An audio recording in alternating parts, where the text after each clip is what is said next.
Tentative de description d'un dîner de tête à Paris-France. Ceux qui pieusement, ceux qui copieusement, ceux qui tricolorent, ceux qui inaugurent, ceux qui croient croire, ceux qui croient, ceux qui ont des plumes, ceux qui grignotent, ceux qui andromaquent, ceux qui dreadnought, ceux qui majusculent, ceux qui chantent en mesure, ceux qui brossent à reluire, ceux qui ont du ventre, ceux qui baissent les yeux, ceux qui savent découper le poulet, ceux qui sont chauves à l'intérieur de la tête, ceux qui bénissent l'émeute, ceux qui font les honneurs du pied, ceux qui debout les morts, ceux qui baïonnettent ont, ceux qui donnent des canons aux enfants, ceux qui donnent des enfants aux canons, ceux qui flottent et ne sombrent pas, ceux qui ne prennent pas le piré pour un homme, ceux que leurs ailes de géant empêchent de voler, ceux qui plantent en rêve des tessons de bouteilles sur la grande muraille de Chine, ceux qui mettent un loup sur leur visage quand ils mangent du mouton, ceux qui volent des œufs et qui n'osent pas les faire cuire, ceux qui ont 4810 mètres de Mont Blanc, 300 de Tour Eiffel, 25 centimètres de tour de poitrine et qui en sont fiers, ceux qui mamellent de la France, ceux qui courent, volent et nous vengent, tout cela et beaucoup d'autres entraient fièrement à l'Élysée en faisant craquer les graviers. Tout cela se bousculait, se dépêchait, car il y avait un grand dîner de tête et chacun s'était fait celle qu'il voulait. L'un une tête de pipe en terre, l'autre une tête d'amiral anglais.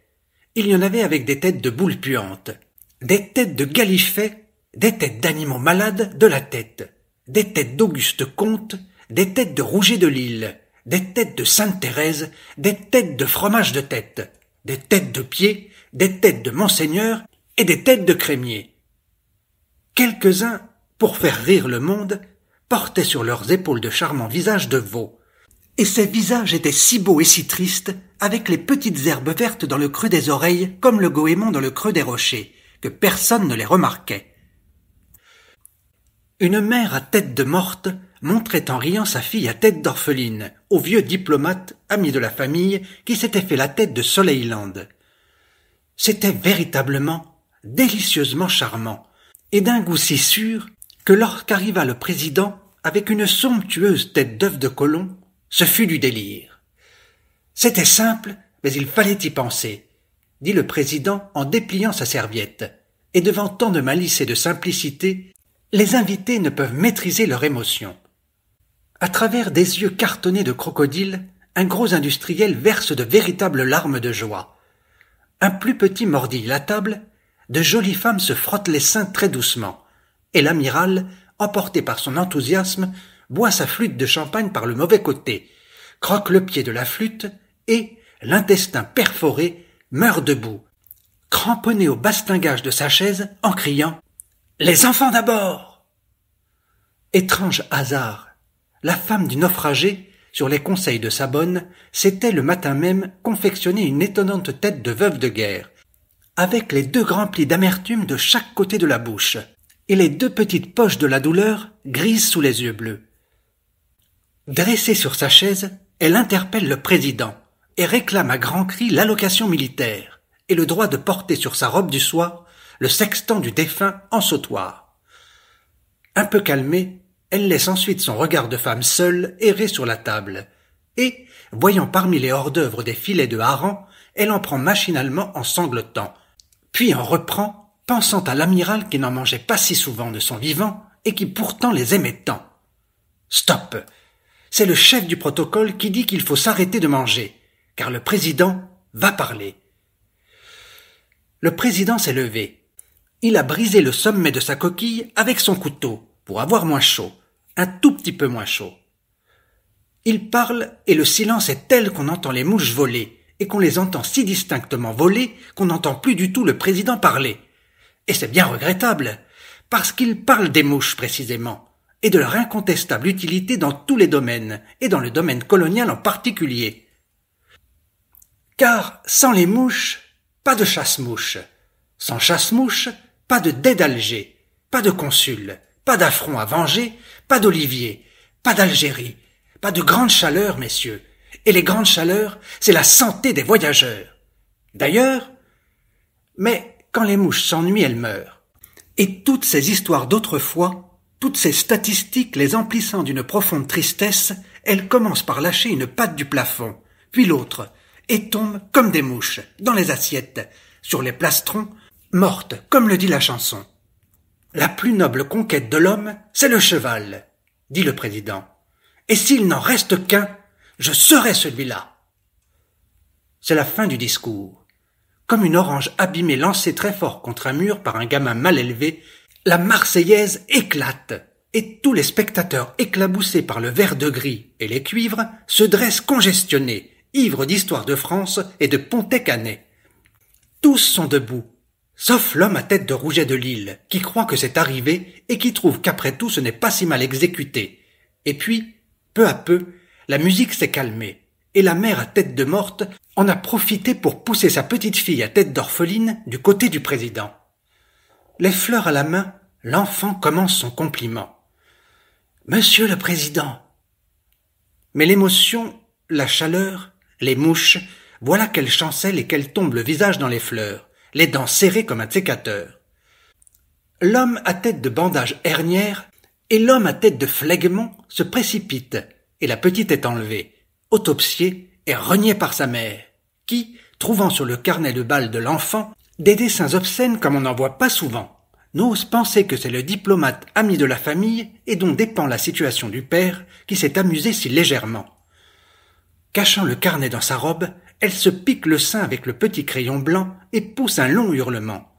Et sa douleur fait peine à voir à ceux qui pensent qu'assurément, voilà bien là la douleur d'une mère qui vient de perdre son enfant.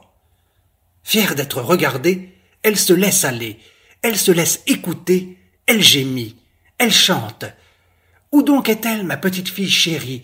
Où donc est-elle, ma petite Barbara, qui donnait de l'herbe aux lapins et des lapins aux cobras? Mais le président, qui sans doute n'en est pas à son premier enfant perdu, fait un signe de la main et la fête continue.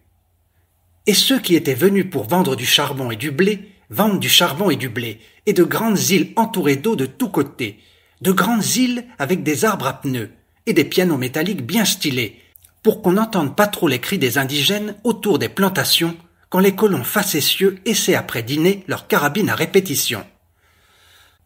Un oiseau sur l'épaule, un autre au fond du pantalon pour le faire rôtir. L'oiseau, un peu plus tard à la maison, les poètes vont et viennent dans tous les salons. C'est, dit l'un d'eux, réellement très réussi. Mais dans un nuage de magnésium, le chef du protocole est pris en flagrant délit, remuant une tasse de chocolat glacé avec une cuillère à café. « Il n'y a pas de cuillère spéciale pour le chocolat glacé. C'est insensé, » dit le préfet. « On aurait dû y penser. Le dentiste a bien son davier, le papier son coupe-papier, et les radis roses leur ravier. » Mais soudain, tous de trembler car un homme avec une tête d'homme est entré. Un homme que personne n'avait invité, et qui pose doucement sur la table la tête de Louis XVI dans un panier. C'est vraiment la grande horreur. Les dents, les vieillards et les portes claquent de peur. « Nous sommes perdus. Nous avons décapité un serrurier !» hurlent en glissant sur la rampe d'escalier les bourgeois de Calais dans leurs chemises grises comme le cap griné. La grande horreur, le tumulte, le malaise, la faim des haricots, l'état de siège et dehors, en grande tenue, les mains noires sous les gants blancs, le factionnaire qui voit dans les ruisseaux du sang et sur sa tunique, une punaise pense que ça va mal et qu'il faut s'en aller s'il en est encore temps. « J'aurais voulu, dit l'homme en souriant, vous apporter aussi les restes de la famille impériale qui repose, paraît-il, au caveau caucasien, rue Pigalle, mais les Cosaques qui pleurent, dansent et vendent à boire, veillent jalousement leur mort. On ne peut pas tout avoir. Je ne suis pas Ruy Blas, je ne suis pas Cagliostro, je n'ai pas la boule de verre, je n'ai pas le marc de café, je n'ai pas la barbe en ouate de ceux qui prophétisent. J'aime beaucoup rire en société, je parle ici pour les grabataires, je monologue pour les débardeurs, je phonographe pour les splendides idiots des boulevards extérieurs, et c'est tout à fait par hasard si je vous rends visite dans votre petit intérieur. Premier qui dit « Et ta sœur ?» est un homme mort. Personne ne le dit. Il a tort, c'était pour rire.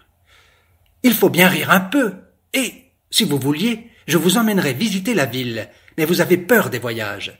Vous savez ce que vous savez, et que la tour de Pise est penchée, et que le vertige vous prend quand vous vous penchez vous aussi à la terrasse des cafés. Et pourtant, vous vous seriez bien amusé, comme le président quand il descend dans la mine, comme Rodolphe au tapis franc quand il va voir le chourineur, comme lorsque vous étiez enfant et qu'on vous emmenait au jardin des plantes voir le grand tamanoir. Vous auriez pu voir les truands sans cours des miracles, les lépreux sans cliquettes, et les hommes sans chemise couchés sur les bancs, couchés pour un instant, car c'est défendu de rester là un peu longtemps. Vous auriez vu les hommes dans les asiles de nuit faire le signe de la croix pour avoir un lit, et les familles de 8 enfants qui crèchent à 8 dans une chambre. Et, si vous aviez été sage, vous auriez eu la chance et le plaisir de voir le père qui se lève parce qu'il a sa crise, la mère qui meurt doucement sur son dernier enfant, le reste de la famille qui s'enfuit en courant et qui, pour échapper à sa misère, tente de se frayer un chemin dans le sang. Il faut voir, vous dis-je, c'est passionnant. Il faut voir à l'heure où le bon pasteur conduit ses brebis à la Villette, à l'heure où le fils de famille jette avec un bruit mou sa gourme sur le trottoir, à l'heure où les enfants qui s'ennuient changent de lit dans leur dortoir. Il faut voir l'homme couché dans son lit-cage à l'heure où son réveil va sonner. Regardez-le, écoutez-le ronfler. Il rêve qu'il part en voyage, rêve que tout va bien, rêve qu'il a un coin, mais l'aiguille du réveil rencontre celle du train, et l'homme levé plonge la tête dans la cuvette d'eau glacée si c'est l'hiver, fétide si c'est l'été. Regardez-le se dépêcher, boire son café crème, entrer à l'usine, travailler, mais il n'est pas encore réveillé. Le réveil n'a pas sonné assez fort. Le café n'était pas assez fort. Il rêve encore, rêve qu'il est en voyage, rêve qu'il a un coin, se penche par la portière et tombe dans un jardin, tombe dans un cimetière, se réveille et crie comme une bête. 2 doigts lui manquent. La machine l'a mordu. Il n'était pas là pour rêver, et comme vous pensez, ça devait arriver. Vous pensez même que ça n'arrive pas souvent, et qu'une hirondelle ne fait pas le printemps. Vous pensez qu'un tremblement de terre en Nouvelle-Guinée n'empêche pas la vigne de pousser en France, les fromages de se faire et la tête de tourner? Mais je ne vous ai pas demandé de penser. Je vous ai dit de regarder, d'écouter pour vous habituer, pour n'être pas surpris d'entendre craquer vos billards le jour où les vrais éléphants viendront reprendre leur ivoire. Car cette tête si peu vivante que vous remuez sous le carton mort, cette tête blême sous le carton drôle, cette tête avec toutes ses rides, toutes ses grimaces instruites, un jour vous la hocherez avec un air détaché du tronc, et, quand elle tombera dans la sûre, vous ne direz ni oui, ni non. Et si ce n'est pas vous, ce sera quelques-uns des vôtres, car vous connaissez les fables avec vos bergers et vos chiens. Ce n'est pas la vaisselle cérébrale qui vous manque. Je plaisante, mais vous savez, comme dit l'autre, un rien suffit à changer le cours des choses. Un peu de fulmi-coton dans l'oreille d'un monarque malade et le monarque explose. La reine accourt à son chevet. Il n'y a pas de chevet. Il n'y a plus de palais. Tout est plutôt ruine et deuil. La reine sent sa raison sombrer. Pour la réconforter, un inconnu, avec un bon sourire, lui donne le mauvais café. La reine en prend. La reine en meurt et les valets collent les étiquettes sur les bagages des enfants. L'homme au bon sourire revient, ouvre la plus grande malle, pousse les petits princes dedans, met le cadenas à la malle à la consigne, et se retire en se frottant les mains. Et quand je dis Monsieur le Président, Mesdames, Messieurs, le roi, la reine, les petits princes, c'est pour envelopper les choses, car on ne peut pas raisonnablement blâmer les régicides qui n'ont pas de roi sous la main, s'ils exercent parfois leurs dons dans leur entourage immédiat. Particulièrement parmi ceux qui pensent qu'une poignée de riz suffit à nourrir toute une famille de Chinois pendant de longues années. Parmi celles qui ricanent dans les expositions parce qu'une femme noire porte dans son dos un enfant noir, et qui porte depuis 6 ou 7 mois dans leur ventre blanc un enfant blanc et mort. Parmi les 30 000 personnes raisonnables, composées d'une âme et d'un corps, qui défilèrent le 6 mars à Bruxelles, musique militaire en tête, devant le monument élevé aux pigeons soldats, et parmi celles qui défileront demain à Brive-la-Gaillarde, à Rosa-la-Rose, ou à Carpa-la-Juive, devant le monument du jeune et veau marin qui périt à la guerre comme tout un chacun. Mais une carafe lancée de loin par un colombophile indigné touche en plein front l'homme qui racontait comment il aimait rire. Il tombe. Le pigeon soldat est vengé. Les cartonnets officiels écrasent la tête de l'homme à coups de pied, et la jeune fille, qui trempe en souvenir le bout de son ombrelle dans le sang, éclate d'un petit rire charmant. La musique reprend. La tête de l'homme est rouge comme une tomate trop rouge. Au bout d'un air, un œil pend. Mais sur le visage démoli, l'œil vivant, le gauche, brille comme une lanterne sur des ruines. « Emportez-le !» dit le président. Et l'homme couché sur une civière et le visage caché dans une pèlerine d'argent sort de l'Élysée horizontalement. Un homme derrière lui, un autre devant. « Il faut bien rire un peu !» dit-il au factionnaire. Et le factionnaire le regarde passer avec ce regard figé qu'ont parfois les bons vivants devant les mauvais. Découpée dans le rideau de fer de la pharmacie, une étoile de lumière brille. Et, comme des rois mages en mal d'enfant Jésus, les garçons bouchers, les marchands d'édredons et tous les hommes de cœur contemplent l'étoile qui leur dit que l'homme est à l'intérieur, qu'il n'est pas tout à fait mort, qu'on est en train peut-être de le soigner, et tous attendent qu'il sorte avec l'espoir de l'achever. Ils attendent. Et bientôt, à quatre pattes, à cause de la trop petite ouverture du rideau de fer, le juge d'instruction pénètre dans la boutique. Le pharmacien l'aide à se relever et lui montre l'homme mort, la tête appuyée sur le pèse-bébé. Et le juge se demande. Et le pharmacien regarde le juge se demander si ce n'est pas le même homme qui jeta des confettis sur le corbillard du maréchal et qui, jadis, plaça la machine infernale sur le chemin du petit caporal. Et puis ils parlent de leurs petites affaires, de leurs enfants, de leurs bronches. Le jour se lève, on tire les rideaux chez le président. Dehors, c'est le printemps. Les animaux, les fleurs, dans les bois de Clamart on entend les clameurs des enfants qui se marrent. C'est le printemps. L'aiguille s'affole dans sa boussole. Le binocard entre au bocard et la grande dolicocéphale sur son sofa s'affale et fait la folle. Il fait chaud. Amoureuses, les allumettes d'Ison se vautrent sur leur trottoir. C'est le printemps, l'acné des collégiens. Et voilà la fille du sultan et le dompteur de Mandragore. Voilà les pélicans, les fleurs sur les balcons, voilà les arrosoirs. C'est la belle saison. Le soleil brille pour tout le monde. Il ne brille pas dans les prisons. Il ne brille pas pour ceux qui travaillent dans la mine, ceux qui écaillent le poisson, ceux qui mangent la mauvaise viande, ceux qui fabriquent les épingles à cheveux, ceux qui soufflent vides les bouteilles que d'autres boiront pleines, ceux qui coupent le pain avec leurs couteaux, ceux qui passent leurs vacances dans les usines, ceux qui ne savent pas ce qu'il faut dire, ceux qui traient les vaches et ne boivent pas le lait, ceux qu'on n'endort pas chez le dentiste, ceux qui crachent leurs poumons dans le métro, ceux qui fabriquent dans les caves les stylos avec lesquels d'autres écriront en plein air que tout va pour le mieux, ceux qui en ont trop à dire pour pouvoir le dire, ceux qui ont du travail, ceux qui n'en ont pas, ceux qui en cherchent, ceux qui n'en cherchent pas, ceux qui donnent à boire aux chevaux, ceux qui regardent leurs chiens mourir, ceux qui ont le pain quotidien relativement hebdomadaire, ceux qui l'hiver se chauffent dans les églises, ceux que le Suisse envoie se chauffer dehors, ceux qui croupissent, ceux qui voudraient manger pour vivre, ceux qui voyagent sous les roues, ceux qui regardent la Seine couler, ceux qu'on engage, qu'on remercie, qu'on augmente, qu'on diminue, qu'on manipule, qu'on fouille, qu'on assomme, ceux dont on prend les empreintes, ceux qu'on fait sortir des rangs au hasard et qu'on fusille, ceux qu'on fait défiler devant l'arc, ceux qui ne savent pas se tenir dans le monde entier, ceux qui n'ont jamais vu la mer, ceux qui sentent le lin parce qu'ils travaillent le lin, ceux qui n'ont pas l'eau courante, ceux qui sont voués au bleu horizon, ceux qui jettent le sel sur la neige moyennant un salaire absolument dérisoire, ceux qui vieillissent plus vite que les autres, ceux qui ne se sont pas baissés pour ramasser l'épingle, ceux qui crèvent d'ennui le dimanche après-midi, parce qu'ils voient venir le lundi, et le mardi, et le mercredi, et le jeudi, et le vendredi, et le samedi, et le dimanche après-midi.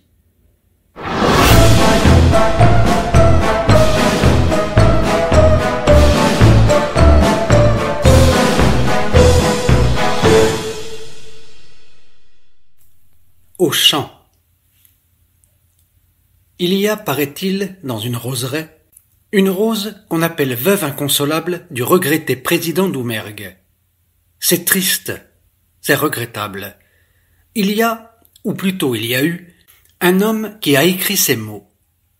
Demain sur nos tombeaux, les blés seront plus beaux.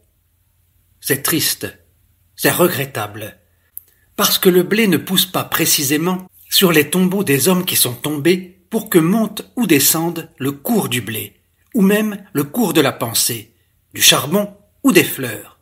Et pourtant on peut voir, gravé par de très honorables graveurs, sur l'effroyable billet de banque, sur l'épouvantable billet de faveur, la stupide gravure en couleur, l'affligeante et provocante image de labeur où malgré lui le travailleur est soigneusement représenté, tout joyeux, le sourire sur les lèvres et l'outil à la main, ou bien éclatant de santé dans un ravissant paysage d'été, et fauchant en chantant alertement les blés.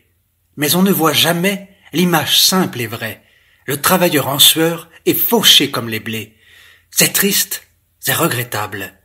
Mais les gerbes sont liées, le travailleur aussi, avec leurs grands billets de grands favorisés, se sont payés sa tête et son corps tout entier, avec tout le travail de toutes ces années. Toutes les gerbes sont liées, chaque grain est compté, chaque geste capté, chaque fleur arrachée. Le blé monte et descend, en même temps que l'argent, en même temps que le sucre, en même temps que l'acier. Et le compte du travailleur est sagement réglé. À l'octroi de profit, la guerre est déclarée. Et sur la terre encore fraîchement remuée, dans les ruines des villes par eux-mêmes bâties, ceux qui étaient les plus vivants et les plus forts, les plus gais, les meilleurs, restent là, immobiles, couchés au champ d'honneur. La tête dans la mort et la fleur au fusil, la mémorable fleur de leur si simple vie. Et la fleur à son tour doucement se pourrit, la fleur des amours, la fleur des amis.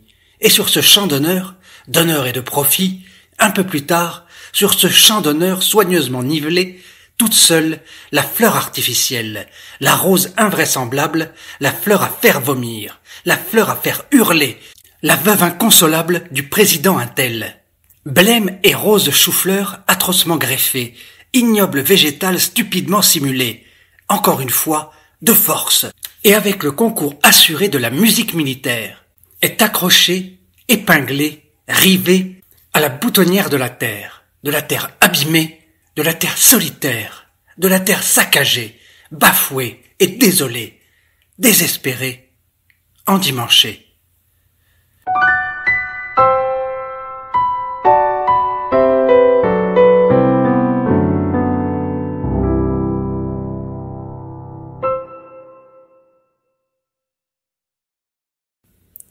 Le temps des noyaux. Soyez prévenus, vieillards, soyez prévenus, chefs de famille. Le temps où vous donniez vos fils à la patrie, comme on donne du pain aux pigeons, ce temps-là ne reviendra plus. Prenez-en votre parti. C'est fini. Le temps des cerises ne reviendra plus, et le temps des noyaux non plus. Inutile de gémir. Allez plutôt dormir. Vous tombez de sommeil. Votre suaire est fraîchement repassée. Le marchand de sable va passer. Préparez vos mentonnières. Fermez vos paupières. Le marchand de gadou va vous emporter. C'est fini les 3 mousquetaires. Voici le temps des égoutiers. Lorsqu'avec un bon sourire dans le métropolitain, poliment vous nous demandiez, ouvrez les guillemets. Descendez-vous à la prochaine, jeune homme? C'est de la guerre dont vous parliez. Mais vous ne nous ferez plus le coup du père français. Non, mon capitaine. Non, monsieur Intel. Non, papa. Non, maman. Nous ne descendrons pas à la prochaine. Ou nous vous descendrons avant. On vous foutra par la portière. C'est plus pratique que le cimetière. C'est plus gai. Plus vite fait, c'est moins cher. Quand vous tiriez à la courte paille, c'est toujours le mousse qu'on vous fait. Mais le temps des joyeux naufrages est passé. Lorsque les amiraux tomberont à la mer, ne comptez pas sur nous pour leur jeter la bouée, à moins qu'elle ne soit en pierre, ou en fer à repasser. Il faut en prendre votre parti. Le temps des vieux vieillards, c'est fini. Lorsque vous reveniez de la revue, avec vos enfants sur vos épaules, vous étiez saoul sans avoir rien bu. Et votre moelle épinière faisait la folle et la fière, devant la caserne de la pépinière. Vous travailliez de la crinière, quand passaient les beaux cuirassiers et la musique militaire. Vous chatouillez de la tête aux pieds, vous chatouillez. Et les enfants que vous portiez sur vos épaules, vous les avez laissés glisser dans la boue tricolore, dans la glaise des morts. Et vos épaules se sont voûtées. Il faut bien que jeunesse se passe. Vous l'avez laissé trépasser. Hommes honorables et très estimés, dans votre quartier, vous vous rencontrez, vous vous congratulez, vous vous coagulez. Hélas! Hélas, cher monsieur Babylas, j'avais 3 fils et je les ai donnés à la patrie. Hélas, hélas, cher monsieur de mes 2, moi je n'en ai donné que 2. On fait ce qu'on peut. Ce que c'est que de nous... Avez-vous toujours mal au genou? Et la larme à l'œil, la fausse morve de deuil, le crêpe au chapeau, les pieds bien au chaud, les couronnes mortuaires et l'ail dans le gigot. Vous souvenez-vous de l'avant-guerre? Les cuillères à absinthe, les omnibus à chevaux, les épingles à cheveux, les retraites aux flambeaux. Ah, que c'était beau! C'était le bon temps.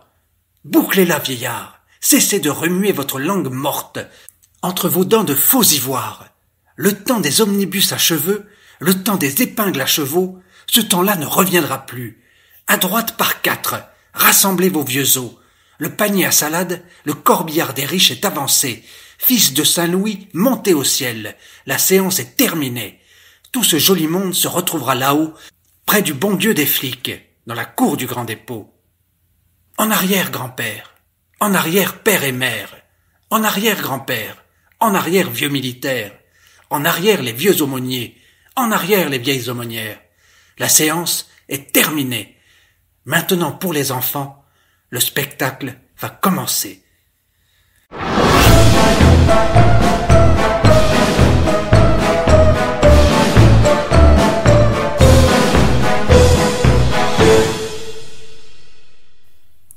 Événement. Une hirondelle vole dans le ciel, vole vers son nid où il y a des petits. Elle leur apporte une ombrelle, des verres de vase, des pissenlits, un tas de choses pour amuser les enfants. Dans la maison où il y a le nid, un jeune malade crève doucement dans son lit. Dans son lit. Sur le trottoir devant la porte, il y a un type qui est noir et qui débloque. Derrière la porte, un garçon embrasse une fille. Un peu plus loin, au bout de la rue, un pédéraste regarde un autre pédéraste et lui fait un adieu de la main. L'un des deux pleure, l'autre fait semblant. Il a une petite valise. Il tourne le coin de la rue et dès qu'il est seul, il sourit. L'hirondelle repasse dans le ciel et le pédéraste la voit. « Tiens, une hirondelle !» Et il continue son chemin. Dans son lit, le jeune malade meurt.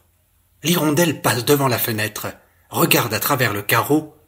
Tiens, un mort. Elle vole un étage plus haut et voit à travers la vitre un assassin à la tête dans les mains. La victime est rangée dans un coin, repliée sur elle-même. « Encore un mort !» dit l'hirondelle. L'assassin, la tête dans les mains, se demande comment il va sortir de là. Il se lève et prend une cigarette et se rassoit. L'hirondelle le voit. Dans son bec, elle tient une allumette. Elle frappe au carreau avec son bec. L'assassin ouvre la fenêtre, prend l'allumette. « Merci, l'hirondelle !» Et il allume sa cigarette. « Il n'y a pas de quoi, » dit l'hirondelle. « C'est la moindre des choses. » Et elle s'envole à tire d'aile. L'assassin referme la fenêtre, s'assied sur une chaise et fume. La victime se lève et dit « C'est embêtant d'être mort. On est tout froid. »« Fume, ça te réchauffera. » L'assassin lui donne la cigarette. Et la victime dit « Je vous en prie. »« C'est la moindre des choses, » dit l'assassin. « Je vous dois bien ça. » Il prend son chapeau et il le met sur la tête. Et il s'en va. Il marche dans la rue. Soudain il s'arrête. Il pense à une femme qu'il a beaucoup aimée. C'est à cause d'elle qu'il a tué. Cette femme, il ne l'aime plus. Mais jamais il n'a osé le lui dire.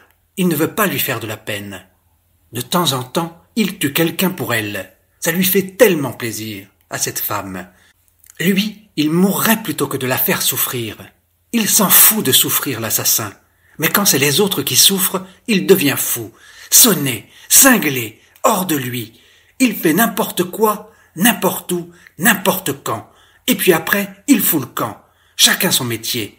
Il y en a qui tuent, d'autres qui sont tués. Il faut bien que tout le monde vive. Ça s'appelle ça, vivre. L'assassin a parlé tout haut. Et le type qui l'interpelle est assis sur le trottoir. C'est un chômeur.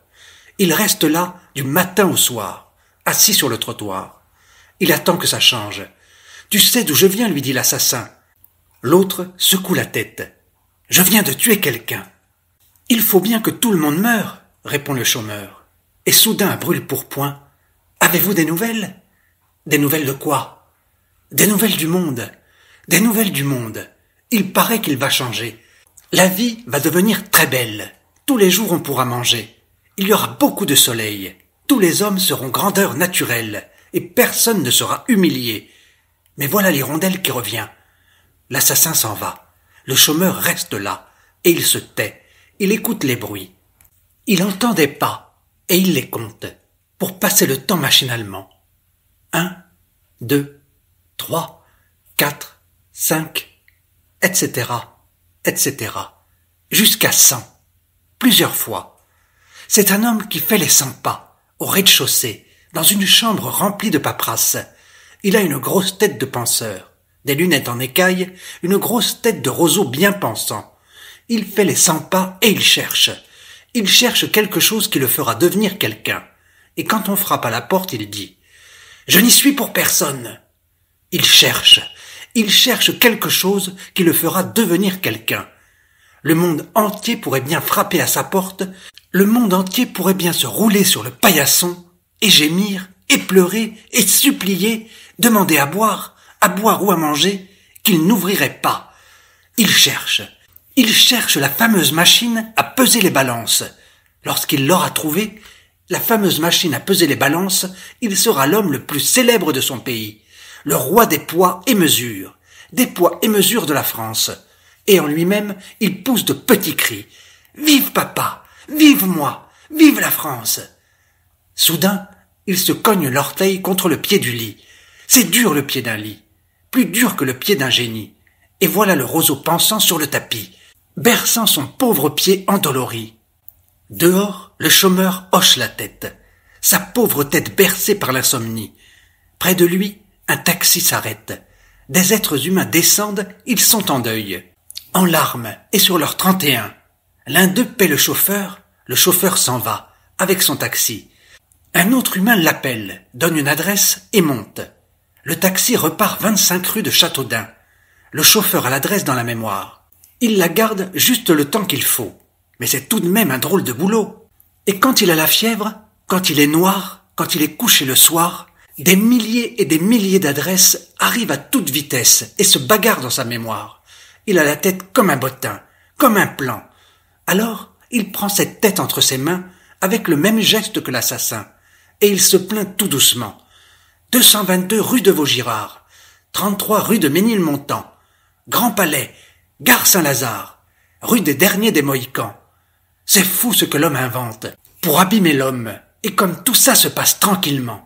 L'homme croit vivre, et pourtant il est déjà presque mort, et depuis très longtemps. Il va et il vient, dans un triste décor, couleur de vie de famille, couleur de jour de l'an, avec le portrait de la grand-mère, du grand-père et de l'oncle Ferdinand, celui qui puait tellement des orteils, et qui n'avait plus qu'une seule dent.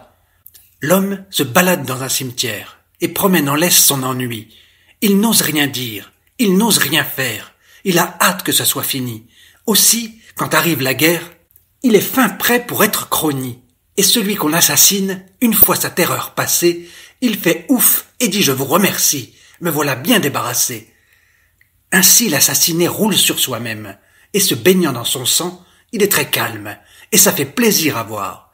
Ce cadavre bien rangé dans un coin, dans son coquet petit logement. Il y a un silence de mort. On se croirait à l'église, dit une mouche en rentrant. C'est émouvant, et toutes les mouches réunies font entendre de pieux bourdonnements. Puis elles s'approchent de la flaque, de la grande flaque de sang. Mais la doyenne des mouches leur dit « Halte là, mes enfants !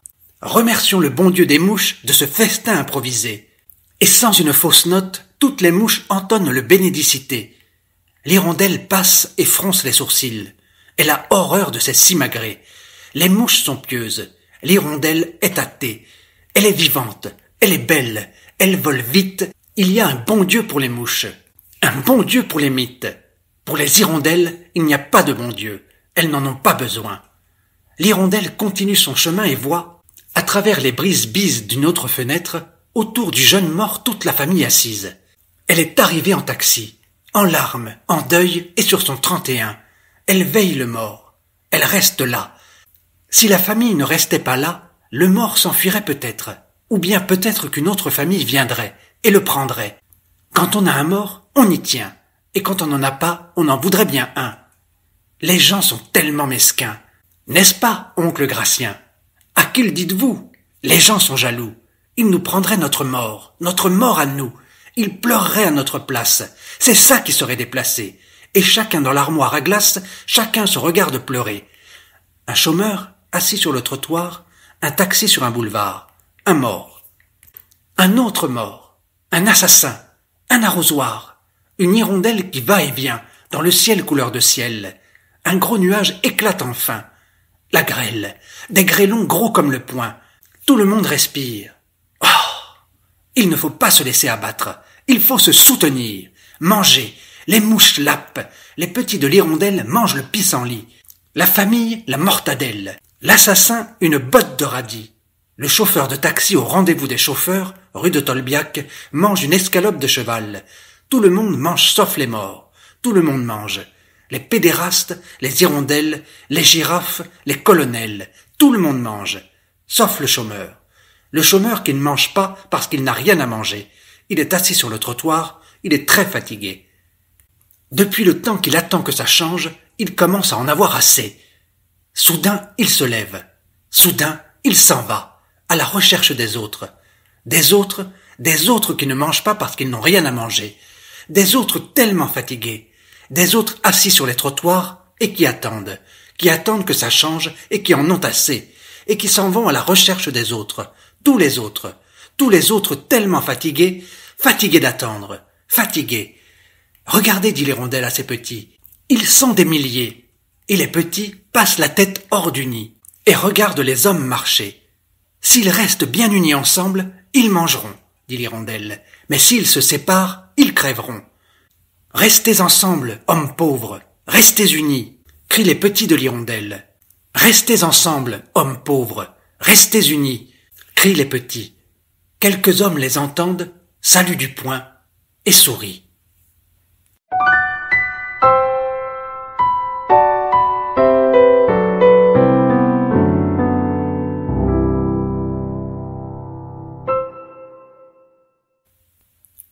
Chanson dans le sang. Il y a de grandes flaques de sang sur le monde. Où s'en va-t-il tout ce sang répandu? Est-ce la terre qui le boit et qui se saoule? Drôle de soulographie alors. Si sage, si monotone. Non, la terre ne se saoule pas. La terre ne tourne pas de travers. Elle pousse régulièrement sa petite voiture, ses 4 saisons. La pluie, la neige, la grêle, le beau temps. Jamais elle n'est ivre. C'est à peine si elle se permet de temps en temps un malheureux petit volcan. Elle tourne la terre. Elle tourne avec ses arbres, ses jardins, ses maisons. Elle tourne avec ses grandes flaques de sang. Et toutes les choses vivantes tournent avec elle et saignent. Elle s'en fout, la terre. Elle tourne et toutes les choses vivantes se mettent à hurler. Elle s'en fout. Elle tourne. Elle n'arrête pas de tourner. Et le sang n'arrête pas de couler. Où s'en va-t-il tout ce sang répandu? Le sang des meurtres, le sang des guerres, le sang de la misère, et le sang des hommes torturés dans les prisons. Le sang des enfants torturés tranquillement par leur papa et leur maman. Et le sang des hommes qui saignent de la tête dans les cabanons. Et le sang du couvreur, quand le couvreur glisse et tombe du toit. Et le sang qui arrive et qui coule à grands flots, avec le nouveau-né, avec l'enfant nouveau. La mère qui crie, l'enfant pleure. Le sang coule, la terre tourne. La terre n'arrête pas de tourner. Le sang n'arrête pas de couler. Où s'en va-t-il tout ce sang répandu? Le sang des matraqués, des humiliés, des suicidés, des fusillés, des condamnés. Et le sang de ceux qui meurent comme ça, par accident. Dans la rue passe un vivant, avec tout son sang dedans. Soudain le voilà mort, et tout son sang est dehors. Et les autres vivants font disparaître le sang. Ils emportent le corps. Mais il était tu le sang. Et là où était le mort, beaucoup plus tard, tout noir, un peu de sang s'étale encore. Sang coagulé, rouille de la vie, rouille des corps. Sang caillé comme le lait quand il tourne comme la terre qui tourne avec son lait, avec ses vaches, avec ses vivants, avec ses morts. La terre qui tourne avec ses arbres, ses vivants, ses maisons. La terre qui tourne avec les mariages, les enterrements, les coquillages, les régiments. La terre qui tourne et qui tourne, avec ses grands ruisseaux de sang.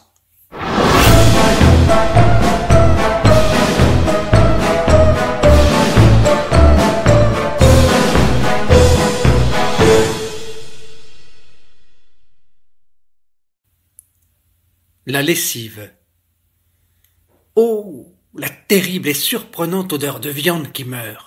C'est l'été, et pourtant les feuilles des arbres du jardin tombent et crèvent comme si c'était l'automne.